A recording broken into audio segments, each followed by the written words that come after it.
20 oktyabrda Russiýada Moskwanyň eteginde ýaşaýan türkmen aktivisti Azat Isakow ýitirim boldy. Bu barada 2 noýabrda Türkmenistanyň Kronikasy nesiri 37 ýaşly Isakowyň habarlaşan Türkmeniýa Abidiniýaýymsy, ýagny Türkmenistan Birleşik atly oppozisiýa toparynyň ýolbaşçysy Çemen Öräniň sözlerine talgylanyp habar berdi.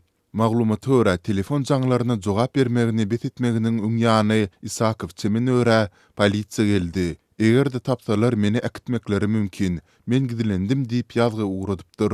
Nesir Isakowyň Türkmen hökümetine açyk tanqidlandygyny, şeýle-de onuň Türkmenistany deportasiýa edilse, onda onuň ýitirim bolma hukupynyň bardygyny we gynamalara duçar edilip bilinjekdigini belleýär. Öräniň Türkmenistanyň Kronikasy nesirine aýtmagyna görä, mundan Türkmen hukupsuzlyk gullukları Russiýadaky Isakowa we onuň Türkmenistandaky ýakynlaryna haýwadatypdyrlar. Isakowyň häzir nirededigini anyklamak başartmady. Bu ağırlykda Türkmen News nesiri Türkmenistandaky koronavirus we karantin barada goşgy ýazan YouTube blogeriň 48 ýaşly Murat Öwezowyň geçen ýylyň tomsunda 5 ýyl möhlet bilen türme tutuglygyna hökm edilendigini aýdýar.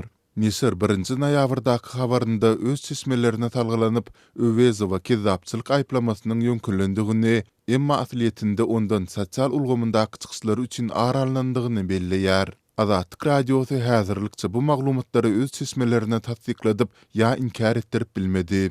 Murat Öwezow 2020-nji ýylda YouTube ulgamynda çykyş edip başlady. Ol Daşoğuz vilayatynyň Gowada etrafynda ýaşaýandygyny aýtmak bilen dünýäniň köp ýurdunda gorak şertleriniň berje edilýän ýerlerinde hem koronawirusyň müňlerçe adama ýuqsandygyny belläp, Türkmenistanda düzgünleriň berje edilmeýändigini ünsi çekmäge çalyşypdy.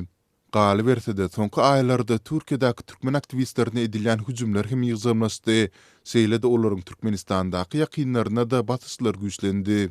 Geçen ýyldan bäri türkmen raýatlary Türkiýede, Birleşen Ştatlarda we Demirgazy Kiprda awtoritar prezident Gurbanuly Berdimuhammedowa garşy protestler geçirýärler.